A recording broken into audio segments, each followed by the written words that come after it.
हरे कृष्णा, मैं अतुल्य निमाईदास एक बार फिर से आप सभी का बहुत बहुत स्वागत करता हूं अनलॉक न्यूमरोलॉजी के इस नए वीडियो में। आईपीएल का छठा मैच होने जा रहा है और हमारा ये दूसरा मैच है जिसकी हम प्रेडिक्शंस कर रहे हैं। न्यूमरोलॉजिकल एनालिसिस करके हम चेक कर रहे हैं कि किसके ज़्यादा चांसेस हैं, कौन सी टीम का पलड़ा भारी रहेगा, कौन से कैप्टन का पलड़ा भारी रहेगा और किस तरीके का रिजल्ट हमें मिल सकता है। इसमें हम न्यूमरोलॉजी एनालिसिस भी करेंगे और एस्ट्रोलॉजी भी चेक करेंगे और आपको बताएंगे कि कौन सी टीम के ज़्यादा चांसेस हैं। सो एंड तक देखिएगा। अच्छा लगे तो लाइक ज़रूर कर दीजिएगा, शेयर कर दीजिएगा औरों के साथ भी, और सब्सक्राइब नहीं किया है तो सब्सक्राइब कर देना बेल आइकन के साथ। चलिए स्टार्ट करते हैं। सबसे पहले डेट को एनालिसिस कर लेते हैं। जो डेट है वो है 2, 4 और 2026, यानी कि 2 अप्रैल और 2026। अगर इस डेट का मूलांक और भाग्यांक जब कैलकुलेट करते हैं तो मूलांक 2 आता है और भाग्यांक आता है 2 और 4 6 और 1 7। तो 2 और 7 का कॉम्बिनेशन यहाँ पे आ रहा है, चंद्रमा और केतु का कॉम्बिनेशन यहाँ पर आ रहा है। और केकेआर और एसआरएच में से कौन से टीम है जो कि जिसको ये कॉम्बिनेशन सूट करेगा वो भी एक बार चेक कर लेते हैं। केकेआर का जो टोटल आता है वो आता है 6। 2 के की भी वैल्यू 2 है और आर की भी वैल्यू 2 है। 2 + 2 + 2 हो गया 6, तो ये 6 आ गया। एसआरएच में एस की वैल्यू 3 है, आर की वैल्यू 2 है, एच की वैल्यू 5 है। तो 3 और 2 5, 5 और 5 10 और 1, तो यहां पर एसआरएच की वैल्यू 1 आ रही है। अब इन दोनों को चेक करना पड़ेगा 2 तारीख के मूलांक और भाग्यांक से कि वो कितना ज़्यादा कंपैटिबल है, कितनी ज़्यादा इन लोगों की आपस में दोस्ती बनती है। तो अगर हम केकेआर की बात करें तो केकेआर 6 नंबर है। 6 नंबर को डिनोट करता है, वीनस का नंबर है और वीनस का नंबर इस कॉम्बिनेशन के लिए बहुत अच्छा है, ये चीज़ ध्यान रखिएगा। 2 नंबर की भी दोस्ती है 6 से और 7 नंबर की भी दोस्ती है। तो वही मैं बना लेता हूं जो हम हमेशा करते हैं। तो यहां पर हम पॉइंट टेबल बना लेते हैं अपनी कि किसको कितने पॉइंट्स मिल रहे हैं। ठीक है। सो मूलांक और भाग्यांक दोनों की ही दोस्ती है उस डेट से, तो यहां पर 1 + 1 केकेआर को हम दे देते हैं। वहीं अगर हम बात करें एसआरएच की तो 1 नंबर जो है सूर्य का नंबर है। सूर्य का नंबर भी 2 और 7 के कॉम्बिनेशन के लिए बहुत अच्छा रहता है, बहुत जबरदस्त रिजल्ट दे सकता है। तो इनको भी 1 + 1 मिल जाता है मूलांक और भाग्यांक के अंदाजे से। तो अभी तक बिल्कुल नेक एंड नेक चल रहा है, अभी तक दोनों टीमें बिल्कुल बराबर चल रही है, कोई भी जीत सकता है डेट के हिसाब से जब हम बात करते हैं टीम के लिए। परंतु जैसा मैं हर बार अपने वीडियो में कहता हूं, कैप्टन की बहुत ज्यादा इंपॉर्टेंस होती है। कैप्टन के डिटेल्स, कैप्टन के नंबर्स अगर अच्छे हैं, वो अच्छी चीजें दिखा रहा है, अच्छी चीजें इंडिकेट कर रहा है, तो बहुत चांसेस हो जाते हैं उस टीम के जीतने के जिसका कैप्टन अच्छा है या उसकी डिटेल्स अच्छी हैं। ठीक है, कैप्टन तो खैर दोनों के ही अच्छे हैं। तो यहां पर हम बात करेंगे कैप्टन की डिटेल्स के बारे में। तो एक का कैप्टन केकेआर के जो कैप्टन है वो है रहाणे, ठीक है जी, रहाणे। और दूसरे के जो कैप्टन है वो कौन है? एसआरएच के कैप्टन ईशान किशन। तो अभी तो किशन ही है, हम किशन को ही मान के चल रहे हैं। वैसे पैट कमिंस है, तो पैट कमिंस अगर आते हैं तो उसमें फिर कैलकुलेशन चेंज हो जाएगी, वो आपको चेक करनी पड़ेगी। आप सीख गए होंगे शायद, हालांकि अभी तक कोई ऐसी बात नहीं है कि पैट कमिंस आ रहे हैं। ठीक है जी। तो हम यहाँ पर रहाणे का डेट ऑफ बर्थ ले लेते हैं कि रहाणे जी भाई साहब का क्या चक्कर चल रहा है। मूलांक और भाग्यांक अगर रहाणे का देखते हैं तो मूलांक आ जाता है इनका 6 और भाग्यांक इनका आता है 6 और 6 12, 12 और 8 20 और 2। तो 2 6 और 2 का कॉम्बिनेशन है रहाणे का। वहीं ईशान किशन का मूलांक बनता है 18 से 9 और भाग्यांक जो बनता है वो बनता है इनका 7। ठीक है जी। तो 9 और 7 का कॉम्बिनेशन ईशान किशन का है, 6 और 2 का कॉम्बिनेशन रहाणे का है। अब इन दोनों को हम चेक करेंगे इस वाले डेट ऑफ बर्थ के साथ कॉम्बिनेशन, क्योंकि डेट जो है, डेट जो जिस दिन मैच हो रहा है ना उसकी डेट बहुत इंपॉर्टेंस रखती है। तो अगर हम पहले रहाणे का चेक करते हैं, केकेआर का जो कैप्टन है, ये 2 नंबर है, ये 6 नंबर है, दोस्त हैं दोनों, +1 कर देते हैं। 6 नंबर 7 नंबर दोनों फ्रेंड्स हैं, एक और +1 कर देते हैं। ठीक है, तो इसको तो 2 प्लस मिल गए यहां पर। अब इसकी बात करते हैं भाग्यांक से 6 नंबर, ये भी +1 है क्योंकि ये भी आपस में दोस्त हैं, और 2 और 7 भी आपस में दोस्त है। ठीक है जी। तो मूलांक का भाग्यांक से 2 नंबर यहां से मिल गए, भाग्यांक का मूलांक से, भाग्यांक का भाग्यांक से ये मिल गए, तो 4 पॉइंट ले गया राहने यहां पर, सीधा सीधा सपट एकदम खुला लेके गया है, खुला।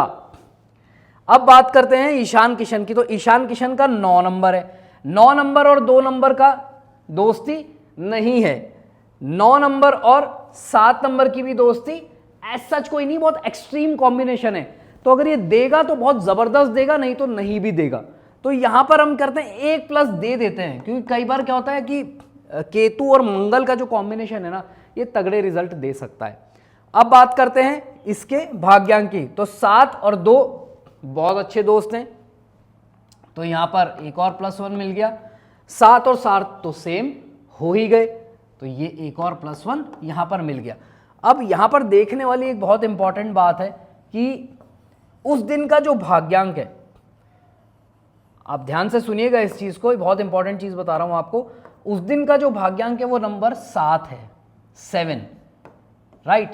और ईशान किशन का भी जो भाग्यांक है वो 7 है। यहां पर ये 7 और 7 का जो कॉम्बिनेशन बन रहा है ईशान किशन का, तो बहुत स्ट्रॉन्ग चांसेस है कि उस दिन ईशान किशन का दिन बहुत अच्छा हो सकता है, बहुत अच्छा परफॉर्म कर सकता है। वो वैसे भी फॉर्म में चल रहा है और एज अ कैप्टन हो सकता है कि वो जीत भी जाए। फर्स्ट मैच में उसने बहुत अच्छी परफॉर्मेंस दी थी पर वो हार गए थे, पर यहां पर वो जीत सकते हैं। ये दिन उनको इंडिकेट कर रहा है, क्योंकि भाग्यांक से भाग्यांक उनका मैच कर रहा है।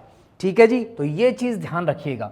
अब यहां पर हम पर्सनल ईयर कैलकुलेट करते हैं दोनों का। तो पर्सनल ईयर क्या आ रहा है, अजिंक्य रहाणे का जो पर्सनल ईयर आ रहा है वो 6 और 6 12 और 1 13 4 आ रहा है। पर्सनल मंथ जो बन रहा है वो बन रहा है अप्रैल के हिसाब से 8, ठीक है। वहीं ईशान किशन का जो पर्सनल ईयर बन रहा है वो क्या बन रहा है, वो बन रहा है 7 और 1 8, इनका 8 बन रहा है। और पर्सनल मंथ क्या बन रहा है, 8 + 4 12 3, तो 3 पर्सनल मंथ बन रहा है, पर्सनल ईयर 8 बन रहा है, इनका पर्सनल ईयर 4 बन रहा है और पर्सनल मंथ 8 बन रहा है। तो ये चारों नंबर्स का उस दिन की डेट के हिसाब से भी हमको चेक करना पड़ेगा कितना ज्यादा कंपैटिबल है। ये चीज ध्यान रखिएगा, ये इंपॉर्टेंट पॉइंट और आता है जब हम और ज्यादा डिटेल में चेक करने के लिए जाते हैं।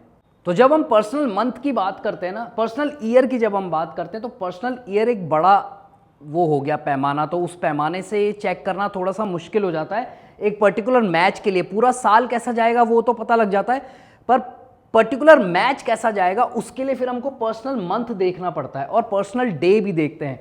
पर्सनल डे भी अगर हम निकालते हैं तो पर्सनल डे जो आ रहा है अजिंक्य रहाणे का, वो आ रहा है, तारीख है उस दिन 2 8 और 2 1, तो ये 1 आ रहा है उनका पर्सनल डे। वैसे ही ईशान किशन का हम अगर देखें तो 3 + 2 5, तो इनका पर्सनल डे जो आ रहा है वो आ रहा है 5, ठीक है जी।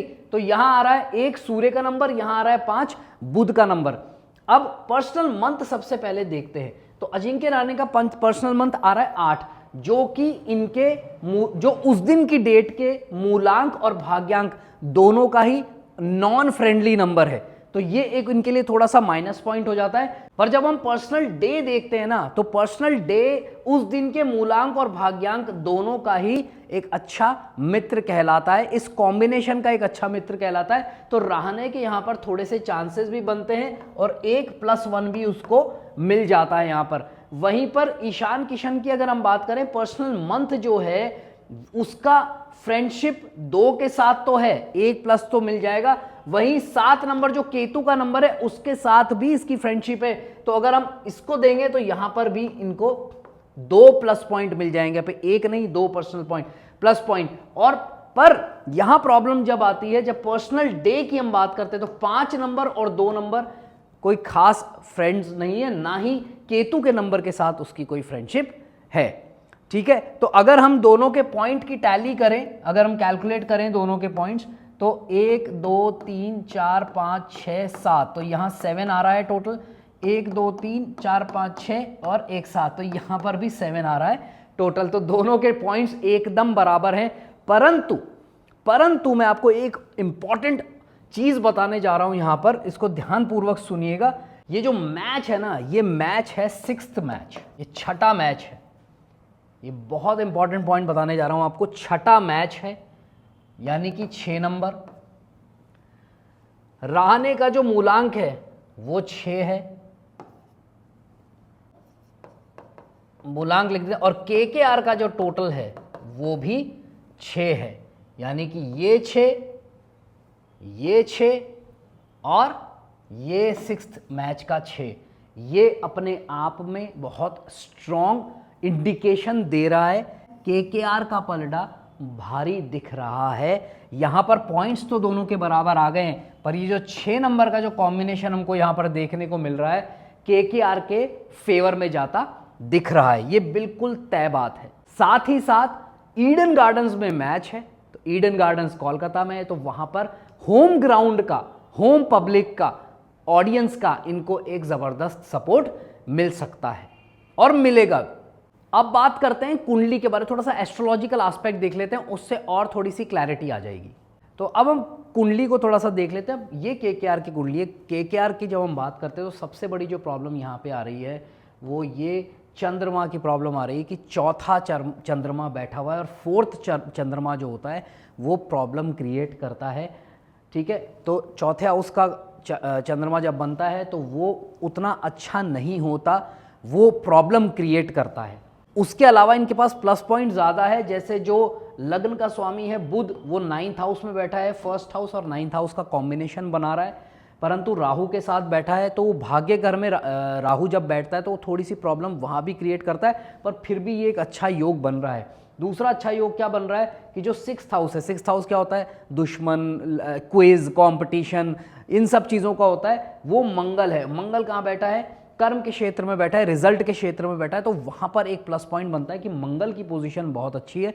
दूसरी चीज़, जो 3rd हाउस है यहाँ पर फिर केतु आ गया, तो केतु जिस भाव में बैठता है उसको दबा देता है, कम कर देता है, तो वहाँ भी इसके लिए एक माइनस पॉइंट उठता है। तो ये एक माइनस पॉइंट बनता है, 4th हाउस वाला माइनस पॉइंट बनता है, ये इनके लिए माइनस है।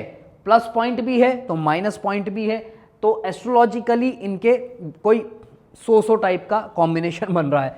अब अगर हम एसआरएच की बात करें तो एसआरएच का भी जो लग्नेश है वो 12th में जाके बैठ गया, तो ये थोड़ा सा लग्न वीक हो गया।